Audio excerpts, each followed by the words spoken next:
Boa tarde. Boa tarde. Que a paz de Jesus esteja conosco. Nosso tema hoje é: não ponhais a candeia debaixo do alqueire, a coragem de ser cristão.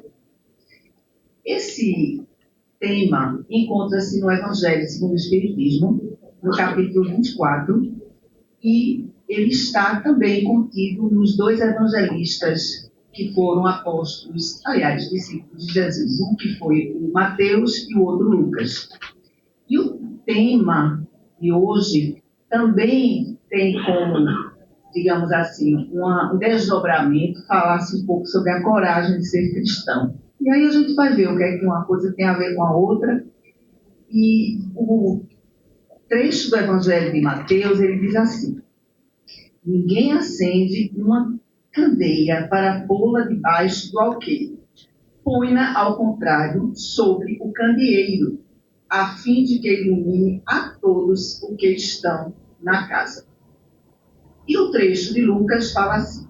De Lucas, ele era mais eloquente, né? Ele escrevia um pouco mais, com mais detalhes, apesar de não ter convivido com Jesus, mas os textos dele geralmente, né, se vocês forem ver, Mateus é mais curtinho, dele é um pouco mais extenso. Ele diz assim: não há ninguém que, depois de ter acendido uma candeia, a cubra com um vaso ou a coloque sobre uma cama, mas a põe sobre o candeeiro, a fim de que aqueles que entrem vejam a luz. Porque não há nada de secreto que não deva ser descoberto, nem nada oculto que não deva ser conhecido e manifestar-se publicamente. Para a gente entender isso, primeiro a gente precisa saber o que é candeia e o que é alqueire, né? Então, a candeia é uma espécie de recipiente, como a gente tem no interior, pode ser de alumínio, de barro, mas que tem, coloca-se dentro dela um azeite, um óleo, algo para que ela se ilumine. Então, para a gente visualizar o que é, seria uma espécie de lamparina. É a melhor palavra mesmo, a lamparina. Obrigada, Sônia. E o que é o alqueire? O alqueire é um vaso, não é? Que pode ser também de barro, de cerâmica, onde era-se utilizado, que ele era utilizado para medir os grãos, né? Para pesar os grãos. Então veja que já aí, não é, nessa parábola, Jesus já coloca linguagem que seja linguagem do povo, né? Linguagem conhecida do povo, para que as coisas que ele vai dizer sejam melhores entendidas de acordo com aquele contexto cultural, aquele vocabulário da época, as peças utilizadas, não é? Antigamente, mas que naquela época eram exatamente o que era usado para que as pessoas entendessem melhor. Então, quando a gente vai olhar esses dois trechinhos que estão contidos no Evangelho, segundo o Espiritismo, ele vai explicar o seguinte, que o alqueire, não é, que seja, que vai, digamos assim, cobertar essa candeira, né, significa o quê? Aquelas coisas que não são ditas. A candeia significa todo o conhecimento que deve ser explícito, tudo aquilo que deve ser dito às pessoas. Então, aquilo que a gente sabe, os ensinos de Jesus, as coisas que são mistérios para alguns, mas eles devem ser propagados. Mas o Evangelho segundo o Espiritismo vai dizer que isso não significa que a gente deve revelar sem considerar totalmente as coisas. Por quê? Porque todo ensinamento ele vem de acordo com a evolução, tanto daquela pessoa que vai receber o ensinamento, como também a época propícia para aquilo. Se a gente fala uma coisa muito rápida para alguém, uma coisa que ela não está preparada para ouvir, às vezes leva um tempo. Ela só vai ouvir aquilo. A gente vê às vezes isso na terapia, né? O terapeuta na primeira sessão fala uma coisa, aí a pessoa na 20ª sessão diz: mas sabe uma coisa que eu estava pensando? Eu comecei a chegar à conclusão que, né? Aquilo já tinha sido dito lá atrás, mas a pessoa só viu quando ela estava pronta. Então, assim mesmo, é o conhecimento. Então, não é que a gente vai sair por aí falando de todas as coisas, não é? Sem considerar as pessoas, sem considerar aquele tempo, a época e tudo mais. Porque toda luz demais vai ofuscar as pessoas e não vai esclarecer. Então, da mesma forma como as gerações têm a sua infância, a adolescência e a fase adulta, também a humanidade tem isso aí. E a compreensão das coisas requer maturidade do espírito. Então, cada coisa tem que vir numa época própria, porque uma semente lançada à terra, quando ela não é própria para receber, ela não vai germinar, não é verdade? Então, assim também é com os ensinos que a gente tem que aprender de acordo com a nossa prontidão. Mas, ao mesmo tempo que a gente tem que ter uma certa prudência naquilo que a gente vai falar, como a gente vai falar, para quem a gente vai falar, que a gente também não pode não falar, né? Então, ele vai dizer o seguinte, que a partir do momento que a pessoa já está pronta, não é? Que aquilo ali já está pronto para ser divulgado, a gente tem que falar assim. Por quê? Porque vai chegar uma hora que a humanidade vai estar mais preparada, aquela pessoa para receber vai estar mais preparada, aquele espírito com quem a gente está dialogando vai estar mais preparado. Então, o que é que acontecia antigamente? E ainda acontece em algumas religiões, não é? O espiritismo ele veio, digamos assim, não é desmascarar a palavra, mas desmistificar, não é isso? Alguns dogmas, alguns mistérios que até então a gente pensava, poxa, mas por que isso acontece? Ah, isso é sobrenatural, ah, isso é um dogma, ah, isso é um mistério, isso não pode ser explicado, né? Quando hoje a gente sabe que nada do que é apresentado pelo espiritismo não é algo que não possa ser comprovado pela ciência, que mesmo que a ciência esteja um pouco atrasada às vezes para comprovar, mas ela vai chegar lá, não é? Então, as coisas, elas antigamente que eram ocultas e ainda em algumas religiões, em algumas seitas, não são reveladas por alguns que possuem esse conhecimento, portanto, têm a candeia, mas colocam essa candeia sob o alqueire, é justamente para o controle daquela massa, para a pessoa ter, não ter a possibilidade de uma fé raciocinada. Então, às vezes, aquela história, né? A criança faz alguma coisa, aí a mãe briga com ela, diz, você não pode fazer isso, ela vai questionar, mas por que eu não posso fazer isso? Aí a mãe diz assim, você não pode, pronto. Né? Então, se você não pode, pronto, ela não vai entender nada. E assim é com alguns que são adeptos, né, de algumas religiões que não têm condições de serem atendidos nas suas respostas com relação a algumas perguntas. Por quê? Porque, às vezes, quem mantém o conhecimento, quem tem a candeia, de fato, coloca essa candeia sob o alqueire, para que aquelas pessoas não saibam do que está acontecendo e, assim, podemos melhor dominar as massas, né? Os homens, eles que fazem isso são aqueles exatamente que põem essa candeia embaixo do alqueire. Então, o que é que o Evangelho de hoje está convidando a gente a fazer? Justamente, não é, a partir do momento em que nós já estamos prontos para falar sobre isso, que a gente não esconda aquilo que a gente saiba, que a gente possa divulgar aquilo que a gente saiba. Não só por palavras, isso é que é mais importante, não é? Porque as palavras convencem, mas os exemplos arrastam. Então, que a gente possa falar de outra forma, agindo, se for possível, dentro do nosso próprio desenvolvimento, claro. Então, tudo que está oculto, ele vai ser descoberto. Um dia ou outro vai ser descoberto. E isso vai ser sucessivamente revelado a cada um de nós a partir do momento em que a ciência progride, então a gente tem uma compreensão maior das coisas, a natureza progride, não é, nas suas leis e a compreensão dessas leis. Então, cada vez que isso for progredindo, a gente vai ter mais e mais compreensão. Então, Jesus ele se expressava por parábolas, e muitas vezes, para os discípulos, ele se expressava um pouco mais, digamos assim, de uma forma mais direta.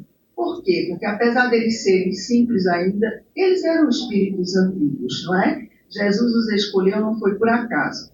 Então, se os espíritos ainda não falam totalmente tudo que a gente precisa saber, é porque a gente ainda não está pronto para saber isso, mas nós vamos estar, não é? Estamos a caminho, tá bom?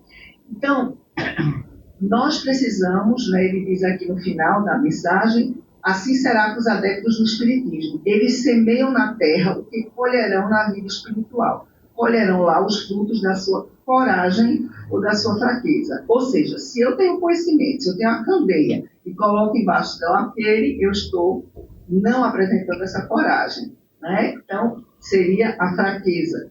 Vamos ser cobrados por essa não apresentação dessa luz, digamos, né? Por essa fraqueza. Ao passo que aquilo que a gente tem, aquilo que a gente sabe, aquilo que a gente pode fazer, precisamos fazer. Esse é o sinal de coragem.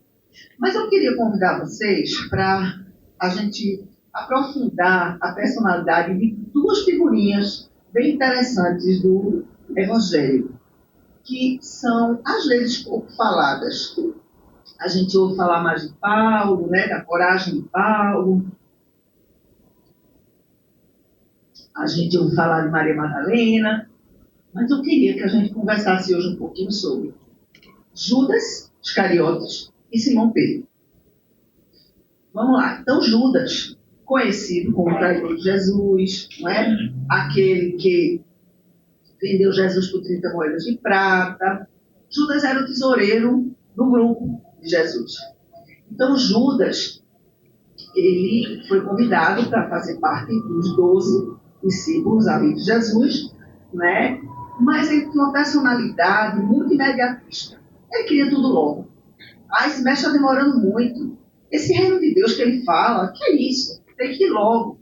E ele era daquela compreensão do reino de Deus de uma forma assim ainda muito materialista. Ele não entendia o que era esse reino de Deus. Ele achava que Jesus deveria ser um revolucionário, que Jesus era assim muito quieto, muito passivo, muito manso, e que as coisas não andavam, né, ali. E ele, existia um diálogo dele com o Tiago, um dos livros, né, de Amélia Rodrigues, justamente dizendo, mas como que diz assim, poxa, mestre não sai do canto, a gente chegou ali, né, e ele poderia ter feito uma coisa maior, e ele vai, ele é muito humilde, ele é muito subserviente, ele é muito... Então, isso fez com que Judas quisesse, não é, justamente que Jesus assumisse esse poder.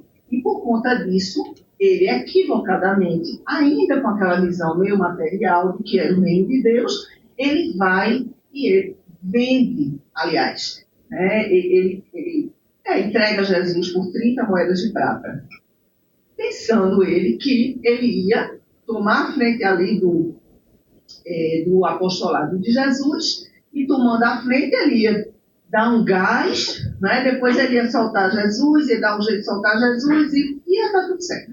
Só que, o que aconteceu? A partir do momento que ele entregou Jesus, ele viu que o discurso não era bem assim, que ele tinha cometido um erro, que ele tinha se equivocado. Achava que eles iam cumprir, né, com a promessa de soltar o mestre, mas eles não soltaram. E aí ele voltou ao Sinédrio, ele falou com as pessoas, quando ele viu que Jesus assim, foi tão resignado, não reclamou, foi humilde, de novo, ele disse, meu Deus do céu, né? Ele vai ficar preso aqui, eu não posso fazer nada. E quando ele voltou ao Sinédrio, ele quis desfazer o acordo que ele tinha feito com os, então, fariseus, né, da época. Eles disseram, eles zombaram de Judas, não é? E Judas ficou muito triste, ficou muito mal, ficou muito culpado, porque ele viu, ele amava muito Jesus, ele viu que ele tinha cometido um erro muito grande, né? E essa personalidade dele foi justamente o que fez com que ele agisse dessa forma mais impulsiva. E aí tem um trecho aqui no... Isso tudo é baseado, gente, em basicamente 4 obras aqui, que é um que fala do Pedro, né, que é A Flores no Caminho, de Amélia Rodrigues. Trigo de Deus, que tem essa parte que eu vou ver agora com vocês sobre Judas, que é lindíssima, e um outro que eu vou dizer depois para não dar o spoiler. E aí o que é que acontece? Vejam que coisa. Judas, ele, ao saber que ele traiu Jesus, não é? Ele não deu conta. Ele não deu conta. Ele ficou se sentindo muito mal, muito culpado. Então a gente pode pensar, poxa, Judas foi muito covarde, ele entregou Jesus. Ele não foi corajoso, né? Então, veja o que diz aqui, nesse capítulo que fala exatamente arrependimento tardio. Aonde quer que se vá, vai-se consigo mesmo. E Judas, arrependido, quão atenazado por forças espirituais inferiores que o arrastaram ao crime por afinidade de propósitos, fugiu para o abismo do suicídio pelo enforcamento. Então, veja, Judas arrependeu-se. Ele tinha uma escolha, e ele escolheu o suicídio. Tá? Agora, bora para Pedro. Pedro, pescador, foi chamado por Jesus, foi desconfiado, né? Irmão de André. André era discípulo lá do João Batista, que era o precursor de Jesus, que anunciava a vinda de Jesus. Então, André já estava meio amaciado, né, para quando Jesus viesse. E aí, quando André fala a Pedro sobre Jesus, vamos lá escutar Jesus, Pedro fica meio assim desconfiado, não vou não. Ele foi convidado, mas ele não foi logo. Depois ele, tá bom, eu vou, mas ele foi de longe, não é? E aí, depois disso, Jesus o chama, como a gente sabe, ele e André estavam lá, né, à beira à margem do rio, e eles são, então, convocados, mas Pedro já tinha sido amaciado, porque Pedro ele não era muito fácil, não é? E aí, o que acontece? Ele era impetuoso, ele tinha um temperamento muito forte, ele era afobadinho, né? Ele foi aquele que cortou lá a orelha do centurião que foi pegar Jesus, na época, né, lá no Getsemane, na hora da prisão de Jesus. Pedro, quando Jesus disse, eu vou lavar os pés de todos vocês. Não, senhor, não vai lavar meu pé coisa nenhuma. Quem mexe aqui é o senhor, que deve lavar seu pé sou eu. Né? Então ele era meio afobadinho, né? Mas veja, Pedro, ele, na hora que Jesus foi condenado, digamos assim, que ele foi preso, que foi capturado ali no monte, no Getsemane, o que é que Pedro fez? Ele ficou com medo, né? Ele ficou com medo e ele fugiu. Se escondeu, como todos os outros. O único, digamos assim, entre aspas, corajoso, se a gente for usar a palavra coragem, né, para denotar quem ficou ali do lado de Jesus, enfrentou todas as barras, foi João. João Evangelista. Mas todos os outros, na hora H, foram embora. Deixaram Jesus ali e Pedro foi um deles. E Jesus já tinha previsto isso para ele, não é? Olha, Pedro, pessoal, vai acontecer. Né? Vai acontecer que na hora que vão te perguntar alguma coisa, antes que o galo cante, 3 vezes você vai me negar. Pedro, de jeito nenhum, senhor, eu vou fazer uma coisa dessa, que absurdo, né? Isso não vai acontecer. Dito e feito, foi o que aconteceu, a gente sabe da história. Então, veja, podemos dizer, Pedro também não foi corajoso, né? Pedro fugiu naquela hora. Na coragem de dar o testemunho dele, ó, Pedro deu no pé. Mas a opção que ele fez foi diferente da de Judas, por exemplo, né? Judas não suportou a culpa, não suportou o remorso, não se perdoou pelo que ele fez. E aí, ele terminou sendo, através da vibração negativa que ele estava emitindo naquele momento, ele foi atraído e atraiu companhias, né, de outros elementos que também, como ele, tinham afinidades de propósito, e aí ele se enforcou, ele se matou. Já Pedro não. Pedro ficou muito mal, ficou arrependido, ficou tentando, né, ver Jesus de longe. Num dos livros descreve-se até que na hora que Jesus estava sendo martirizado, há uma troca de olhares entre Jesus e Pedro de longe, e aí ele realmente cai em si, ele diz, puxa vida, o que foi que eu fiz? Não é que Jesus tinha razão, eu neguei meu mestre 3 vezes. Mas, o que acontece? Depois que ele faz toda essa reflexão, ao invés de ele ficar na culpa, ficar se remoendo, ele vai, não é? E aí Jesus aparece para ele depois, não é? Depois de ressuscitado, e fala para ele, né? Pedro, tu me amas? Claro, Senhor, que eu te amo. Apacenta minhas ovelhas. Aí de novo, Pedro, tu me amas? Claro, Senhor, que eu te amo. Pergunta é essa, né? Apacenta minhas ovelhas. Pedro, tu me amas? Senhor, aí Pedro já estava arrasado, né?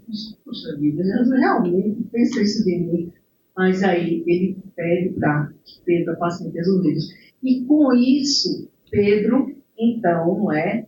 Toma a coragem de abrir a Casa do Caminho, onde ele abrigou várias pessoas, recebia os doentes, começou então a confiar em si mesmo, nas curas, a liderar o grupo. Então veja que foram opções assim bem diferentes, né?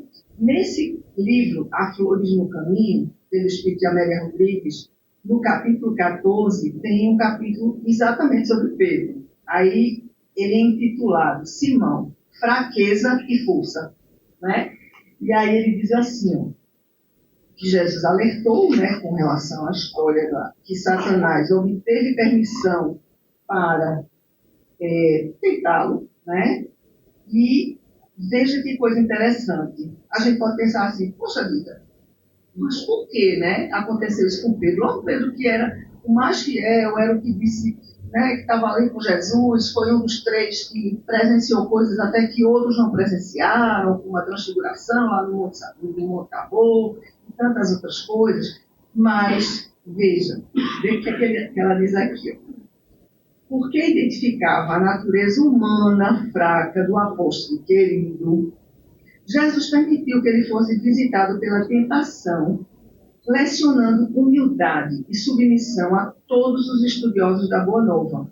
No futuro, porém, intercedeu junto ao Pai, de modo que a dor, ao visitar o coração do amigo, não lhe queimasse o combustível das forças, permitindo-lhe perecer na fé. Então, Jesus reconhecia que ele tinha essa natureza humana, mas que ele rogou ao Pai que ele não desistisse, né? Que ele permanecesse lá, firme na fé.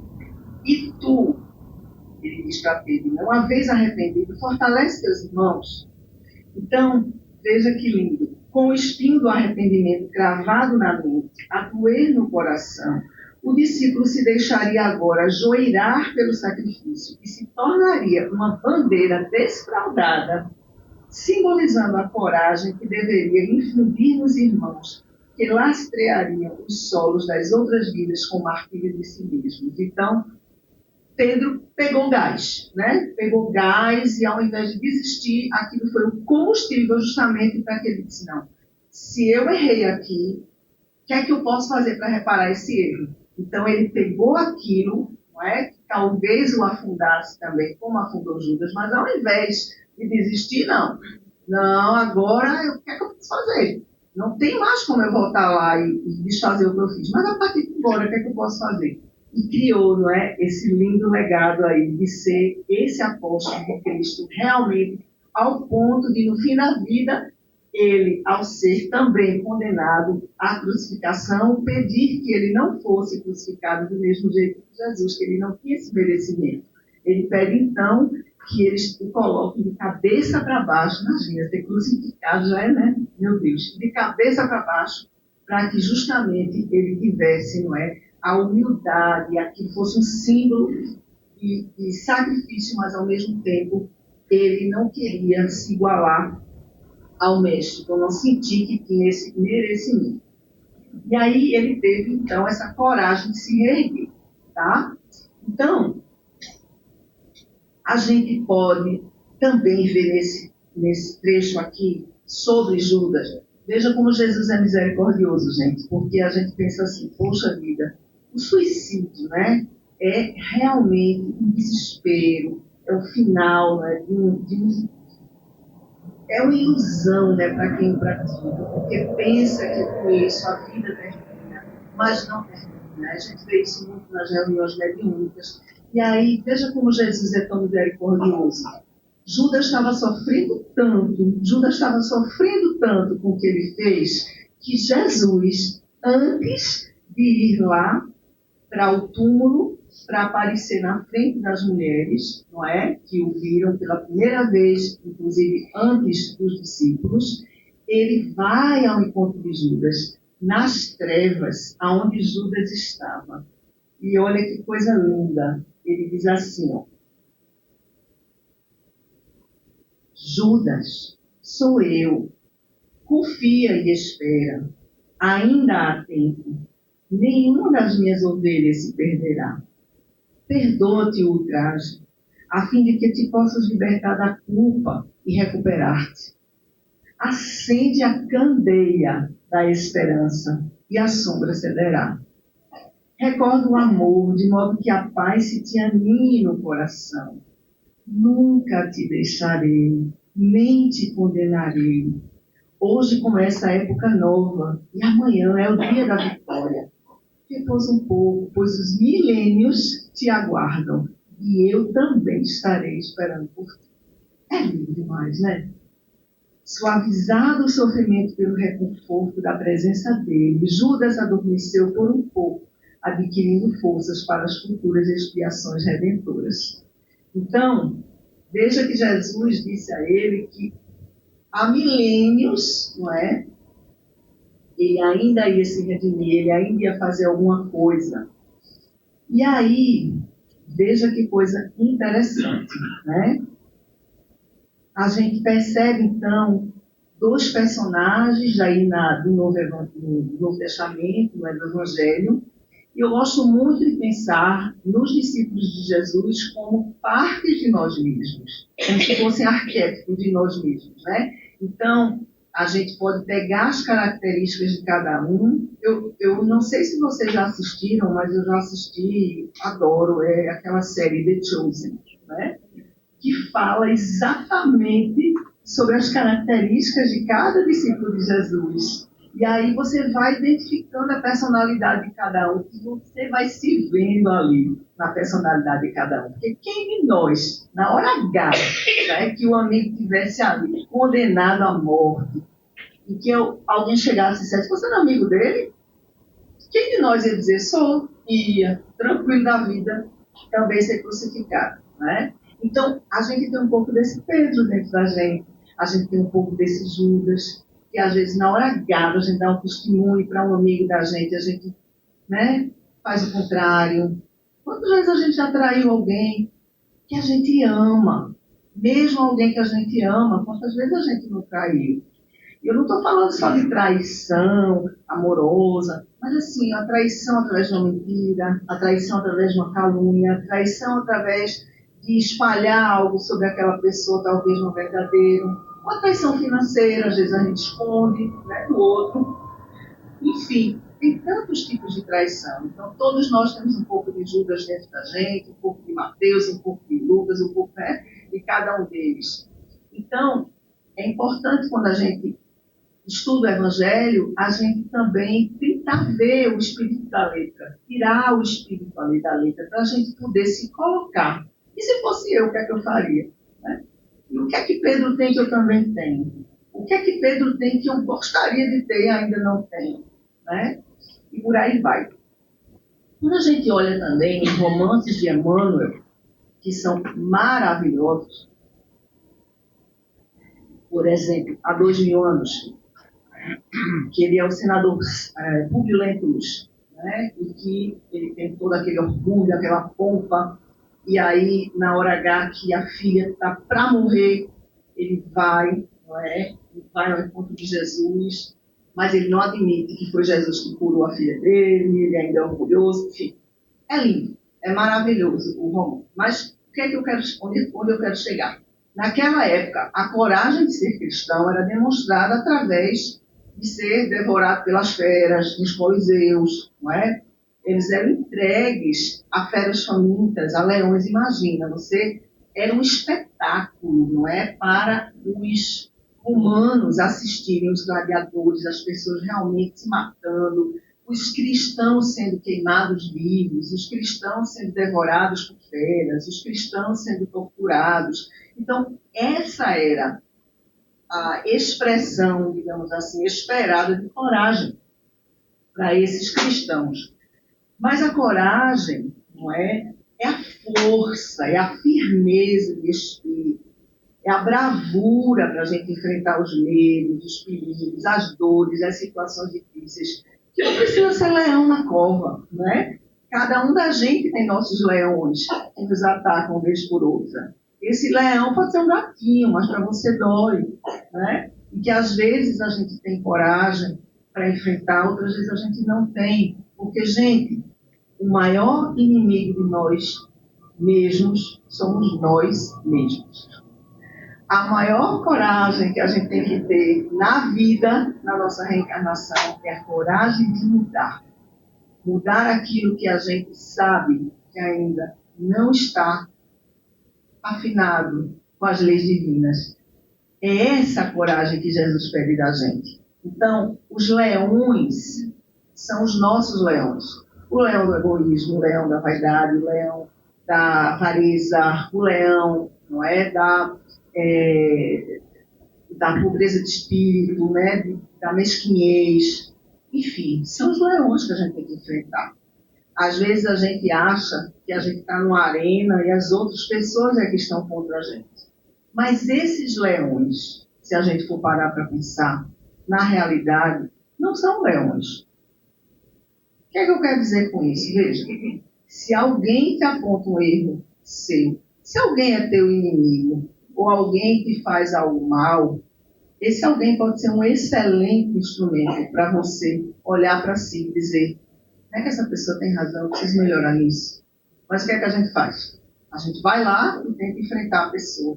Ou a gente corre, ou a gente foge, ou a gente paralisa. E a gente deixa, às vezes, de ter uma oportunidade de crescer. Por quê? Porque ali é a oportunidade daquela pessoa ser olhada como espelho e ser olhada como instrumento para a gente.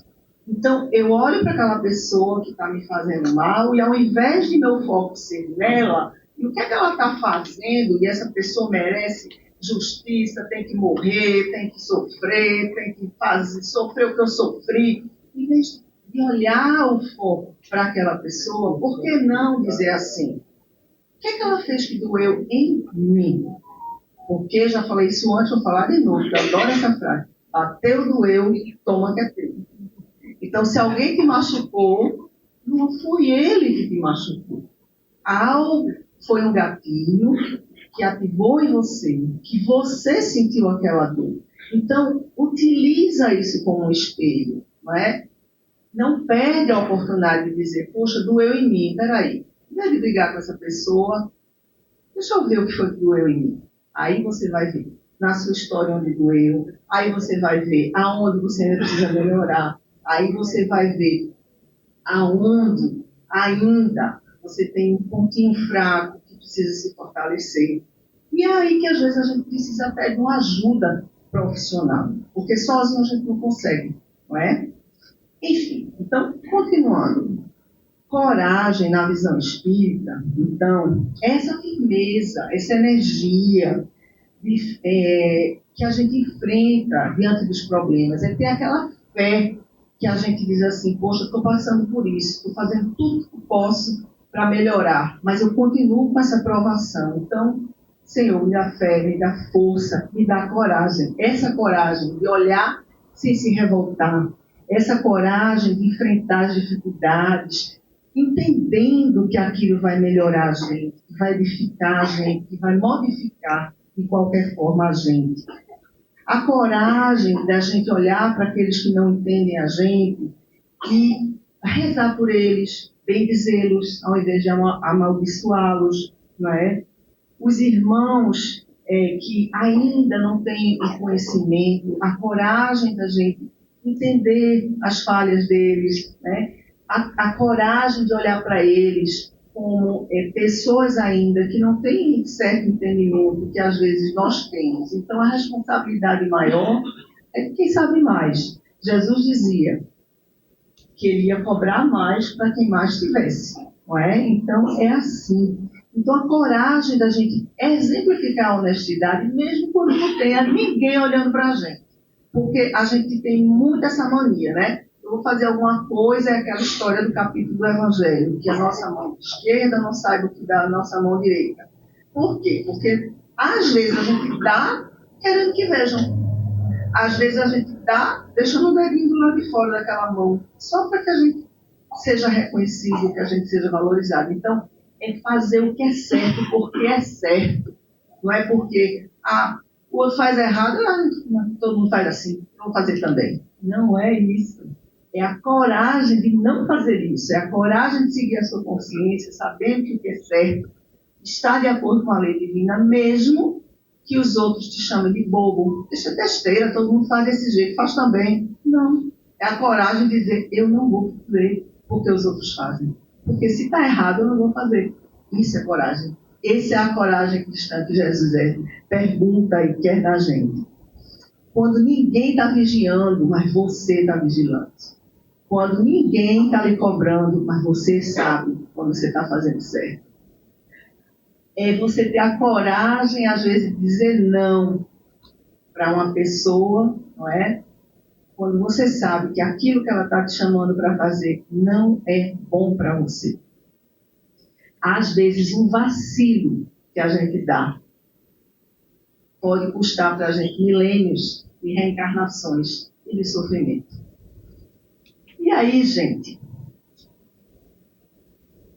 vamos voltar para o nosso personagem Judas, né? Então, Judas está lá, está arrependido, mas está naquele remorso. Então, assim, como é importante a gente ter o sentimento de culpa para que a gente possa, de fato, se arrepender. Isso é muito importante. Agora, não estamos aqui falando nem de masoquismo, nem de culpa patológica, né? Porque tem pessoas que se culpam tanto que isso vira uma desculpa, né, para não fazer nada. Porque eu me sinto tão culpado que eu não sou merecedor, né, de vir para cá fazer uma palestra, ou eu me sinto tão mal que eu não sou merecedor da amizade de fulano, não é por aí, né? Então, aquela culpa que faz com que caia a ficha, mas caindo a ficha, eu haja. Então, não é uma culpa. A culpa que Jesus, não sei se a palavra bem é essa, mas vamos substituir a responsabilidade, né, que eu tenho que ter diante daquilo que eu fiz de errado, tem que dizer respeito a reparar aquilo que eu fiz. Não posso mudar, já fiz, beleza, mas a partir de agora vou me comprometer comigo a não fazer, ou quando fizer, não fizer tão frequentemente, a gente vai errar de novo, né? As nossas tendências estão aí, a gente vai repetir, a gente só aprende errando, infelizmente, mas que cada vez mais a gente saia dessa culpa para que a gente possa transformar essa culpa numa ação em prol de melhoria pessoal, coletiva, para o outro, para aquilo que eu fiz. Às vezes a gente sente culpa por alguma coisa que a gente fez ao outro e o outro não aceita o nosso perdão, o nosso arrependimento, né? O outro não quer perdoar. Mas você já fez sua parte. Se o outro não te perdoa por aquilo que você está tentando, né, reparar, paciência. Mas isso não significa que dentro de você não possa também ter se perdoado, você não possa continuar fazendo preces por aquela pessoa, não é? E que você não possa, às vezes, até ampliar aquilo que você fez para outras. Vou dar um exemplo. Uma vez eu tive uma paciente que ela praticou o aborto e ela se sentia muito culpada por conta disso, não é? E aí, por muito tempo, ela teve muita dificuldade em engravidar e ela terminou nem conseguindo, não por isso, eu acho, mas não conseguiu, né, engravidar. Mas aí ela resolveu dedicar-se à causa de ajudar crianças. Então, ela não pôde resgatar, digamos assim, a maternidade biológica, mas ela resgatou a maternidade de outra forma. Então, a gente pode sempre ter a coragem e transformar aquilo e resgatar, não é, aquilo de uma certa forma com a outra atividade que possa compensar aquilo que a gente fez.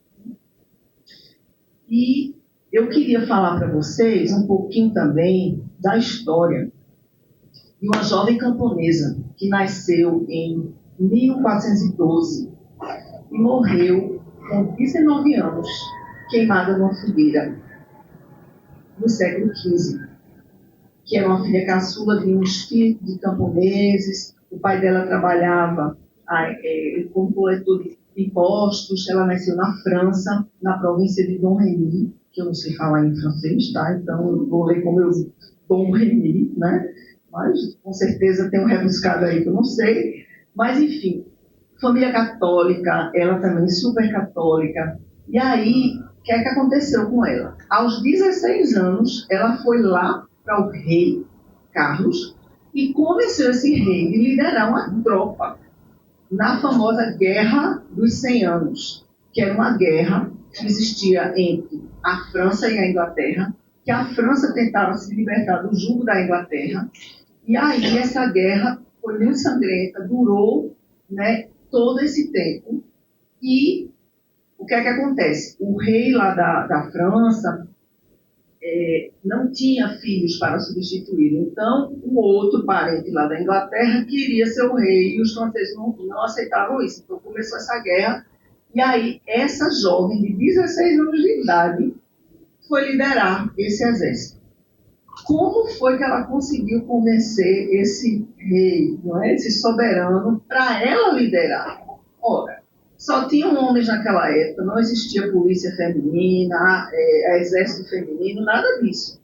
E ela era uma moça camponesa, nunca pegou numa arma, quer dizer, nessa reencarnação, pelo menos, né?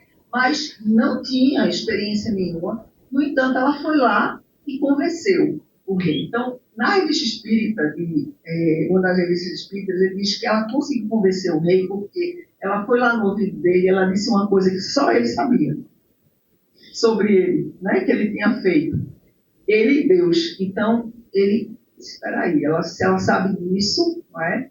Então, também tem outra ocasião em que, quando ela ia ser recebida por esse rei, ele se vestiu com a outra veste, como se ele fosse uma outra pessoa, não fosse o rei. Colocou outra pessoa vestida como o rei. E na hora dela conversar com ele, ela foi diretamente para o verdadeiro rei. Então, ele soube que realmente ela tinha essa capacidade mediúnica. Então, o que é que acontece com esta camponesa, chamada Joana d'Arc? Ela foi justamente líder do exército da França. Ela comandou várias tropas, vários homens, conseguiu libertar a França do exército, do jugo dos ingleses da época, e ela transformou-se realmente em uma verdadeira mártir e símbolo de resistência e padroeira lá da França, por isso, né, pela coragem que ela teve. Foi queimada na fogueira da Inquisição. Por quê? Porque ela tinha mediunidade. Ela era guiada nas tropas justamente por vozes mediúnicas. Desde os 12, 13 anos de idade, ela dizia que ela escutava as vozes e via. Ela tinha a capacidade de ouvir, mas ela também tinha clarividência. E aí ela via e ouvia as vozes de Santa Catarina, de Santa Margarida e do Arcanjo São Miguel. E, por conta disso, ela foi, obviamente, condenada, na época, pela Santa Inquisição, e os argumentos foram ridículos, né? Porque ela era uma mulher vestida de homem numa tropa. Esse foi um dos argumentos. E o outro é que ela praticava bruxaria, que não é verdade. Mas ela sabia, ela tinha várias mediunidades, mediunidade de premonição, de clarividência, de vozes, né? Então, ela via, de fato, essas figuras, né, aparecerem para ela. Então, ela lutou nessa guerra, libertou a França do jugo lá da Inglaterra, e com isso, né, a gente sabe que a França foi o berço do espiritismo. Então, de uma certa forma, né, ela abriu digamos assim, o caminho para que o espiritismo fosse iniciado lá na França. Por quê? Porque ela foi uma das primeiras, digamos assim, precursoras da mediunidade, do fenômeno da mediunidade. Então, por isso que para o espiritismo ela é tão importante. E aí o livro, que era o spoiler que eu ia dar para vocês, né, é justamente esse, de Leon Denis, Joana d'Arc Médium, onde ele explica toda a trajetória de Joana d'Arc, as mediunidades que ela tinha, como ela conseguiu. Ele escreveu 2 livros sobre ela. Veja como ela é importante, né, dentro do espiritismo. Então, ela foi capturada pelos chamados de borguignões, que eram os ingleses na época, e quando ela foi capturada, então, ela foi colocada, né, na praça pública, foi queimada viva na fogueira, e o resto vocês já sabem. E o que é que aconteceu? O soberano que foi nomeado, né, para ser o rei na época, que é o Carlos VII, ele não interveio nada na hora de ajudá-la. Veja, ela ajudou a ser coroado, mas na hora de ajudá-la ele não ajudou. Por quê? Porque ele não queria que o nome dele fosse aliado a uma pessoa que praticava bruxaria, né? Então ele não ajudou. Porém, depois que ela morreu, ele foi atrás, né, da anulação dessa condenação de Joana d'Arc, e de fato foi se anulado nessa condenação depois de ela ter morrido, mas ela foi beatificada, canonizada lá pelo Papa Bento XV, em 1920. E hoje ela é a padroeira da França, né? Por que Joana d'Arc é importante? Eu estou trazendo a história de Joana d'Arc. Vamos entender. Primeiro, porque ela não é mistério nenhum para quem é espírita, pela questão da mediunidade, né? Ela tinha várias faculdades mediúnicas, como eu falei para vocês, e ela escutava vozes várias vezes por dia, e uma das predições dela foi justamente que ela ia ser ferida numa das batalhas. Ela disse isso para o Carlos VII. De fato, ela foi ferida numa dessas batalhas, foi quando ela foi capturada e presa aí pelos ingleses. E ela é muito importante para a gente, porque nada mais, nada menos, ela é a reencarnação de Judas. Então, além disso, tem uma passagem no Livro dos Médiuns que é escrito por ela, não é? Que é uma excelente orientação para quem é médium, certo? E ele diz assim, ó, isso aí está no capítulo 31 do Livro dos Médiuns, na parte que fala de dissertações espíritas sobre os médiuns. Então, no item 12 tem uma mensagem de Joana d'Arc. Veja, quem for médium, né, que trabalhe, todos nós somos, mas assim, especificamente a mediunidade, veja que coisa linda a mensagem dela. Deus me encarregou de desempenhar uma missão junto dos crentes, a quem ele favorece com o mediunato. Então, ela já diz que a missão dela foi essa, né? Quanto mais graça recebem eles do Altíssimo, mais perigos correm. E tanto maiores são esses perigos, quando se originam dos favores mesmos que Deus lhes concede. As faculdades de que gozam os médiuns lhes granjeiam os elogios dos homens. Né? Ela já está dizendo, olha, se você tem essa faculdade, geralmente você vai ser posto, né, num patamar de que você é uma pessoa melhor do que os outros. Não é? Vai ser elogiado. As felicitações, as adulações, eis para eles o escolho. Exatamente. Rápido esquecem a anterior incapacidade que eles deviam estar sempre presente à lembrança. Fazem mais. O que só devem a Deus, atribuem-no a seus próprios méritos. Então, ela está dizendo que a mediunidade é dada para a gente por Deus. Mas os médiuns, através do orgulho, começam a achar que a capacidade é deles. E aí, o que é que acontece? Ela diz, os bons espíritos os abandonam, eles se tornam joguete dos maus, os médiuns, né? E ficam sem bússola para se guiarem. Quanto mais capazes se tornam, mais impelidos são a se atribuírem um mérito que lhes não pertence. até que Deus os puna, afinal, retirando-lhes uma faculdade que, desde então, somente fatal lhes pode ser. Então, veja que alerta ela está dando. Se a gente tem a mediunidade, a gente não utiliza essa mediunidade para o bem, não é? Se a gente atribui essa mediunidade a gente, e com isso, com a vaidade, com o orgulho, se acha, né, porque é médium, essa mediunidade ela pode ser retirada dessa pessoa, né?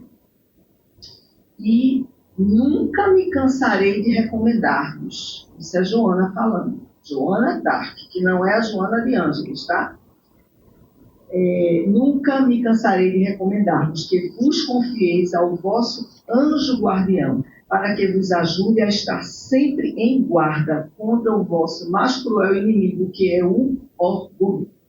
Lembrai-vos bem, vós que tendes a ventura de ser intérprete dos espíritos para os homens, de que severamente punidos sereis, porque mais favorecidos fostes. Espero que essa comunicação produza frutos e desejo que ela possa ajudar os médiuns a se terem em guarda contra o escolho que os faria naufragar. Esse escolho, já o disse, é o orgulho. Veja que alerta. E ela assina, Joana Dark. Se vocês forem no livro dos médiuns, nesse capítulo, vocês realmente vão encontrar essa mensagem de Joana Dark. O outro livro que o Leon Denis escreveu sobre ela é A Verdade sobre Joana Dark. Essa informação de que Joana Dark é a reencarnação de Judas, veja, isso não é... Jesus disse para ele que ele vai sofrer, tudo mais, quando Jesus se encontra com ele lá nas trevas, não é? Mas que ele vai passar milênios, e foram realmente milênios, porque ele só veio no século XV, como Joana Dark. Então, imagina o sofrimento dele, né? Milênios e milênios ali nas trevas. E aí, gente, tem uma crônica, onde é que a gente vê, não é, essa revelação disso? A gente vê no Crônicas do Além Túmulo, do Humberto de Campos, que ele narra, inclusive, que Judas costuma vir à Terra nos dias em que se comemora a paixão do Nosso Senhor, meditando nos atos de outrora. Então, ele fica lá, meditando, e Judas, nesse livro, não é, assim, é uma passagem que o Humberto de Campos, que é o irmão X, né, chega lá, na parte espiritual, e olha assim e pergunta para o mentor, aquele ali é Judas? Aquele é Judas. Aí ele diz, porque Judas, nessa época da paixão de Cristo, geralmente ele vem para esse lugar para rever aquilo que ele fez, né? Rever o que aconteceu e tudo mais. E aí, Judas, ele vai se aproximar de Judas e vai conversar com Judas. Aí Judas diz assim para ele, depois da minha morte trágica, submergi em séculos de sofrimento expiatório da minha falta, suicídio. Sofri horrores nas perseguições infligidas em Roma aos adeptos da doutrina de Jesus. Minhas provas culminaram em uma fogueira inquisitorial, onde, imitando o mestre, fui traído, vendido e usurpado. Então veja como ele resgatou a falta dele. Ele foi Joana Dark, que foi traída, vendida e usurpada. O que ele tinha feito com o mestre. É muito lindo isso, né?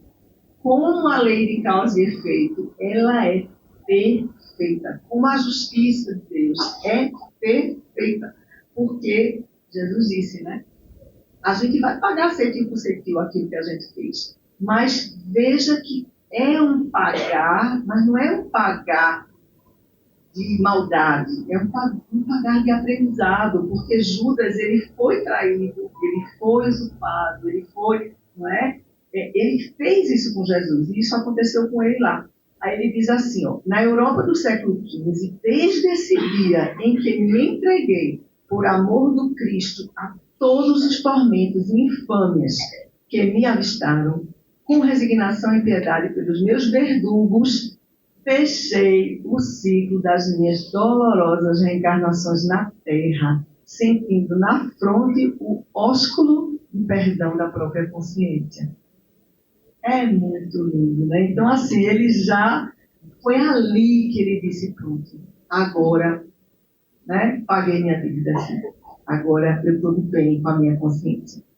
Então, olha, a trajetória de Judas, ele mostra para a gente que todos nós erramos, né? E vamos continuar errando, mas a gente tem sempre o perdão de Jesus, a gente tem sempre o acolhimento, né, de Jesus, que Ele nos dá em cada reencarnação a oportunidade. Deus nos dá essa oportunidade da gente sempre estar resgatando, corrigindo o passado, a gente sanar as consequências daqueles erros, né, que a gente fez, e a gente trabalhar para ser melhor a cada dia.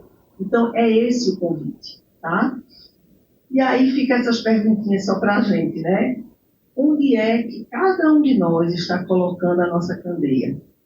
Será que a gente está fazendo essa luz brilhar ou a gente ainda está escondendo essa candeia sob o alqueire, né? O que é que eu preciso fazer de diferente para tirar essa candeia, não é, debaixo do alqueire e colocá-la como luz na minha vida, não é? O que é que eu estou fazendo de prático com relação a isso? Como é que eu estou exercitando essa coragem de ser cristão? E para finalizar, eu trouxe uma mensagem do Dr. Bezerra de Menezes, nesse livro que também é maravilhoso, A Coragem da Fé, para que a gente possa realmente ter coragem, né? E a mensagem se chama Perseverai. Ele diz assim: filhos, perseverai no testemunho da fé espírita que abraçastes, ante a revivescência do Evangelho do Senhor. Não recueis ante as provas que vos são necessárias ao alinhamento. Sustentai a coragem na luta, conscientes de que toda conquista nos domínios do Espírito reclama esforço e sacrifício continuados. Ninguém ascende aos cimos de passo preso à retaguarda. A doutrina espírita liberta o pensamento. No entanto, aquele que procura superar o comodismo intelectual de séculos sempre encontrará oposição. É natural, pois, que as trevas conspirem contra os vossos anseios de elevação. Os espíritos, quer encarnados, quer desencarnados, habituados à mesmice em que vivem, haverão de pelejar para vos desalentar em vossos novos propósitos na existência.